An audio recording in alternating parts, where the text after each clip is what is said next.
Part 1. You will hear a woman talking on the telephone to a man about a car he is selling. First, you have some time to look at questions 1 to 4.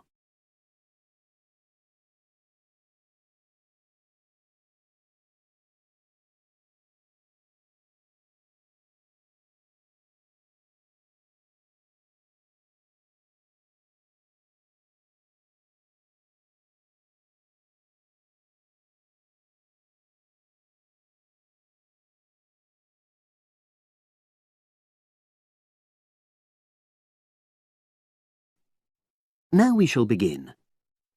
You should answer the questions as you listen, because you will not hear the recording a second time. Listen carefully and answer questions 1 to 4.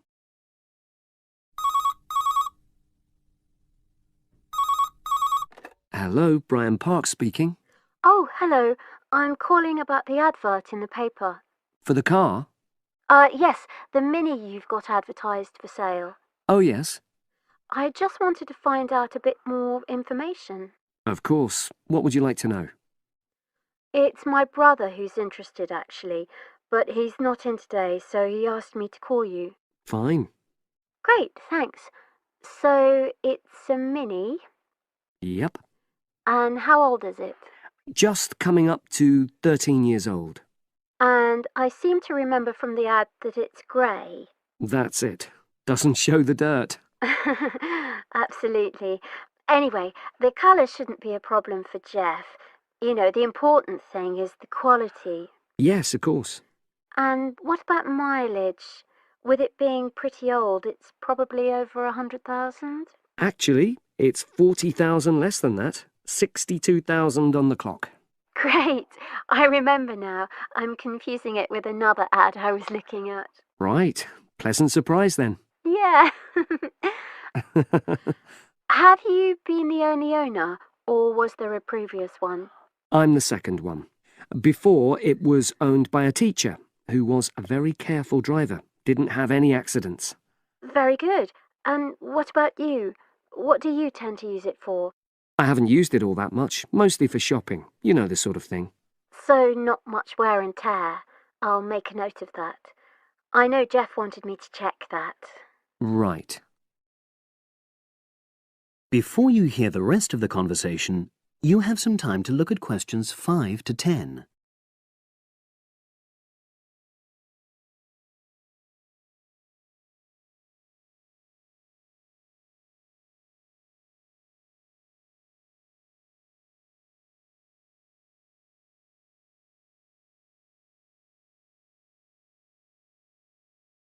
Now listen and answer questions 5 to 10.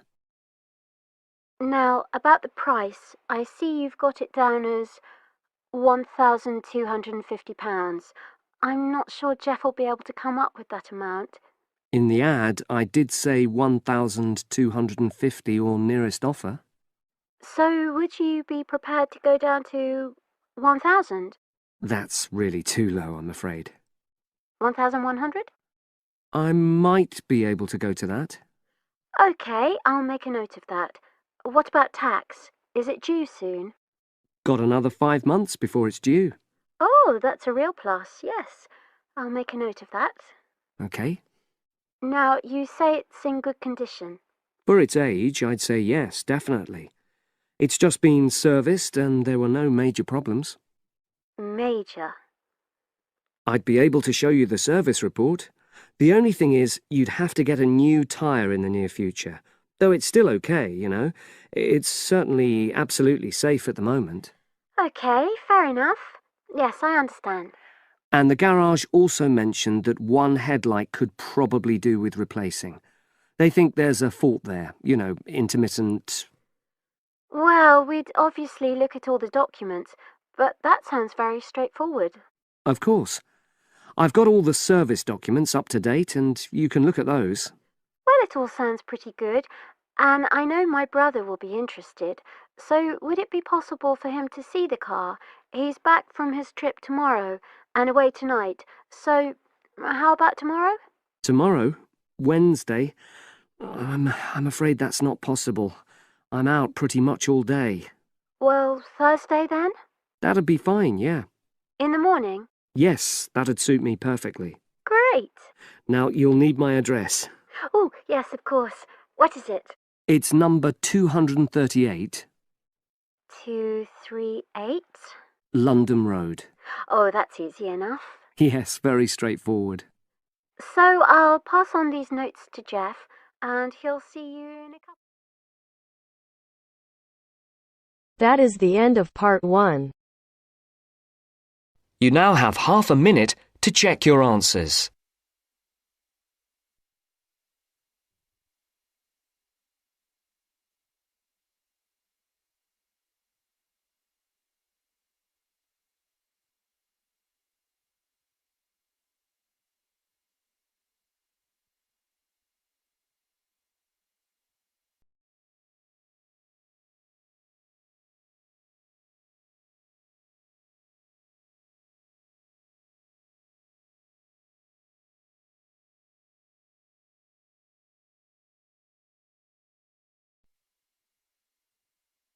Now turns to part 2.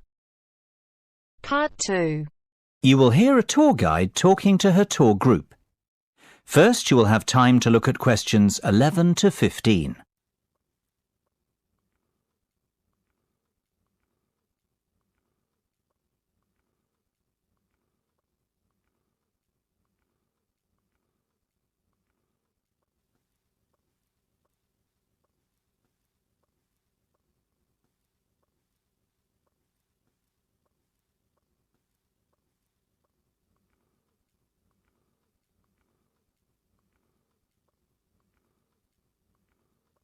Now listen carefully and answer questions 11 to 15. Well, we certainly have a busy day ahead of us, so let's get started, shall we? You'll find a map of the museum with the itinerary I've just handed out. The museum's our first port of call, so let's have a look at the map now. The door on the right of the entrance hall leads into the gift shop and ticket centre. Once we pick up our entrance tickets, I'd ask everyone to deposit their bags and coats in the cloakroom, which is located towards the back of the gift shop and ticket centre. If you want to pick up an information leaflet, you can approach the information desk situated along the right-hand side. Now, once you come back into the entrance hall, the door on the opposite side to the gift shop leads into the art gallery. There is a special exhibition on there at the moment which is not to be missed. If you continue on up the entrance hallway, that leads into the main exhibition centre. At the back left-hand side, there are some toilets. Beside the toilets, you'll find the 3D theatre. I strongly recommend that you make time for the 30-minute presentation in the theatre. It is well worth a viewing. Running along the right-hand side of the main exhibition centre is the Modern Art Studio. Here, not only can you view some of the most famous works of the 20th century, but you can also sit in on a workshop run by a local artist. So, that's the art museum. Before you hear the rest of the discussion, you have some time to look at questions 16 to 20.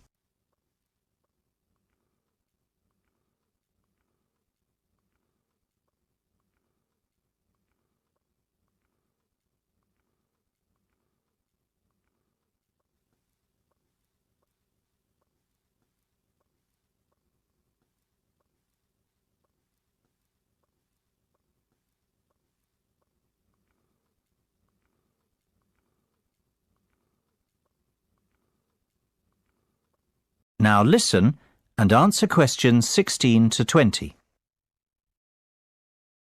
Next on the itinerary is the aquarium. Depending on how long we spend at the museum, we might have to give this one a miss. It's not what I'd call a highlight of the day, but it would be a shame if we didn't get to see it, as it's en route to the Solheim Country Club, where we're booked in for lunch at 1 o'clock. Originally, we had planned to stop off at the Milltown Winery afterwards, But we've had to scrap that plan. Otherwise, we'd never get to the zoological gardens before closing time. We have pre-booked the gardens and must be there by 2:30. So, no dilly-dallying please after lunch. Straight back onto the bus. The gardens close at 3:30, so we've an hour there, which should give us ample time to look around. Time allowing, we'll stop off at the famous Stout Brewery after that, if traffic isn't too heavy, and we're in Lincoln before 5. If not, we'll head straight for the National Concert Hall, where you're in for a real treat of an evening, with a performance from the world-renowned cellist, Andrei Borovsky. We have to be in our seats by 6:30 sharp. After that, it's back to the hotel for the night, where a buffet meal will be waiting for us at 8:30, or whenever we get back. That is the end of part 2. You now have half a minute to check your answers.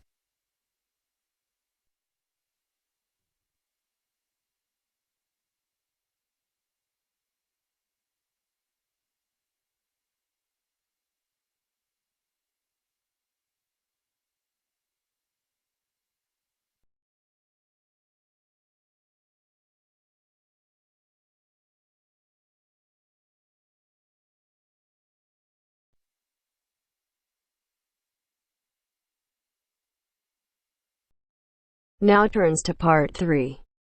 Part 3. You will hear two conversations. Are based on the following conversation. The answer should be appropriate to the content of this conversation. First, you have some time to look at questions 21 to 25.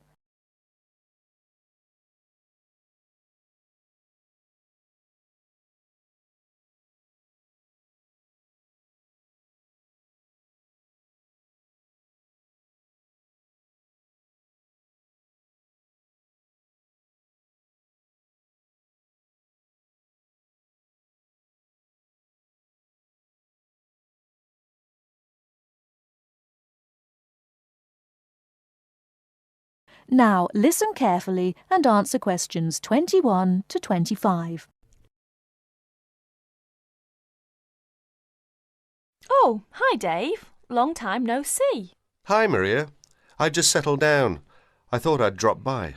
Come on in, take a seat. Would you like anything to drink? I have Sprite and orange juice. Sprite would be fine. Oh, so, how have you been? Oh, not bad. And you? Oh, I'm doing okay, but school has been really busy these days, and I haven't had time to relax. By the way, what's your major? Hotel management. Well, what do you want to do once you graduate? I haven't decided for sure, but I think I'd like to work for a hotel or travel agency in this area. How about you? Well, when I first started college, I wanted to major in French, but I realised I might have a hard time finding a job using the language, so I changed my major to computer science. With the right skills, landing a job in the computer industry shouldn't be too difficult. So, do you have a part-time job to support yourself through school? Well, fortunately for me, I received a 4-year academic scholarship that pays for all of my tuition and books. Wow, that's great. Yeah, how about you? Are you working your way through school? Yeah, I work 3 times a week at a restaurant near campus. Oh, what do you do there? I'm a cook. How do you like your job? It's okay. The other workers are friendly and the pay isn't bad. Before you hear the rest of the talk, you have some time to look at questions 26 to 30.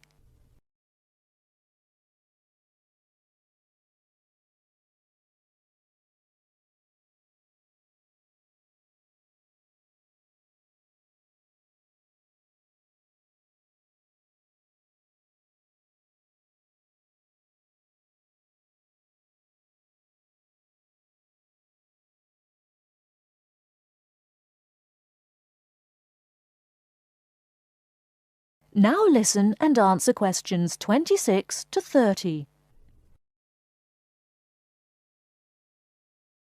Several days later, Dave and Maria met on campus. So what do you want to do tomorrow? Well, let's look at this city guide here. Here's something interesting. Why don't we first visit the art museum in the morning? OK, I like that idea. And where do you want to have lunch? How about going to an Indian restaurant? The guide recommends one downtown, a few blocks from the museum. Now that sounds great. After that, what do you think about visiting the zoo? Well, it says here that there are some very unique animals not found anywhere else.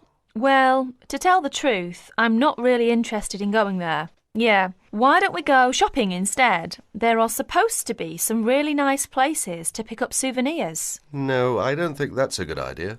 We only have a few traveller's checks left, and I only have $50 left in cash. No problem. We can use your credit card to pay for my clothes. Oh no, I remember the last time you used my credit card for your purchases. Oh well, let's take the subway down to the seashore and walk along the beach. Now that sounds like a wonderful plan. That is the end of part 3. You now have half a minute to check your answers.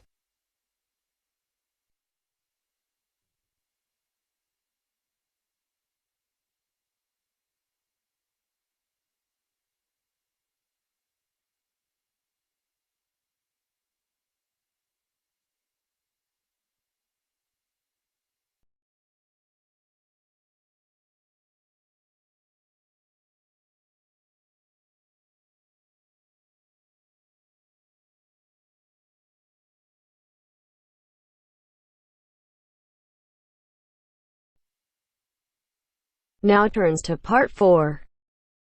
Part 4. You will hear a part of a lecture about learning and bilingualism. First, you have some time to look at questions 31 to 40 on pages 44 and 45.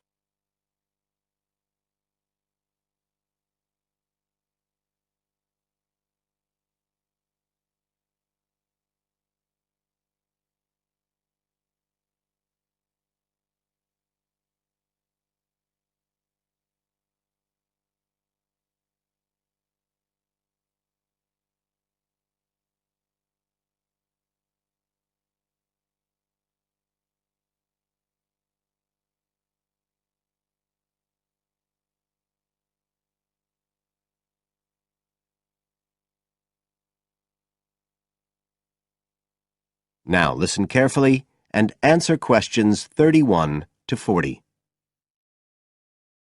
When we look at theories of education and learning, we see a constant shifting of views as established theories are questioned and refined or even replaced, and we can see this very clearly in the way that attitudes towards bilingualism have changed. Let's start with a definition of bilingualism. And for our purposes today, we can say it's the ability to communicate with the same degree of proficiency in at least 2 languages. Now, in practical terms, this might seem like a good thing, something we'd all like to be able to do. However, early research done with children in the USA in fact suggested that being bilingual interfered in some way with learning and with the development of their mental processes. And so in those days, bilingualism was regarded as something to be avoided, and parents were encouraged to bring their children up as monolingual, just speaking one language. But this research, which took place in the early part of the 20th century, is now regarded as unsound for various reasons, mainly because it didn't take into account other factors such as the children's social and economic backgrounds. Now, in our last lecture, we were looking at some of the research that's been done into the way children learn, into their cognitive development, and in fact we believe now that the relationship between bilingualism and cognitive development is actually a positive one. It turns out that cognitive skills such as problem solving, which don't seem at first glance to have anything to do with how many languages you speak, are better among bilingual children than monolingual ones.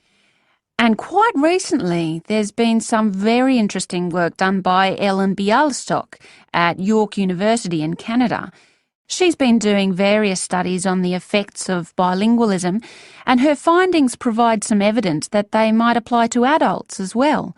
They're not just restricted to children.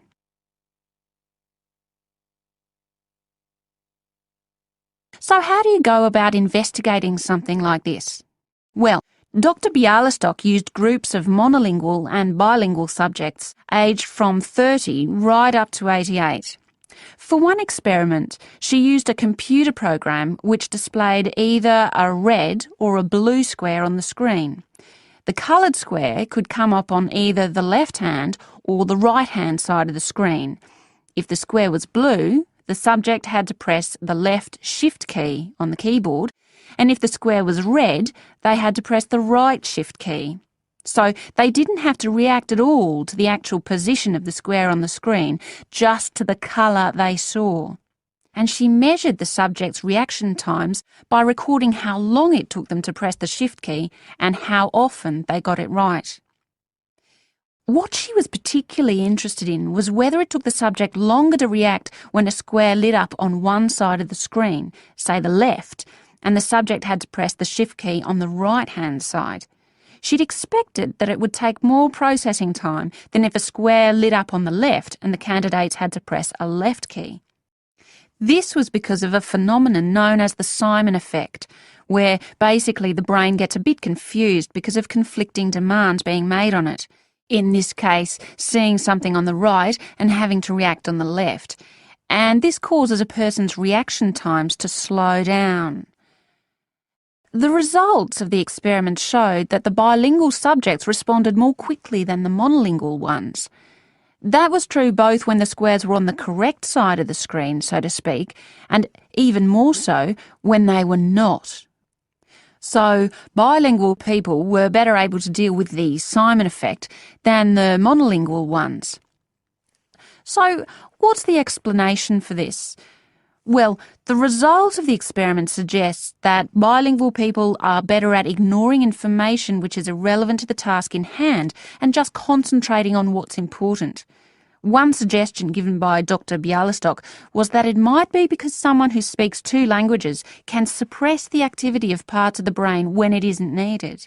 In particular, the part that processes whichever language isn't being used at that particular time. Well, she then went on to investigate that with a second experiment. But again, the bilingual group performed better. And what was particularly interesting, and this is, I think, why the experiments have received so much publicity, is that in all cases, the performance gap between monolinguals and bilinguals actually increased with age, which suggests that bilingualism protects the mind against decline. So, in some way, the lifelong experience of managing two languages may prevent some of the negative effects of ageing. So that's a very different story from the early research.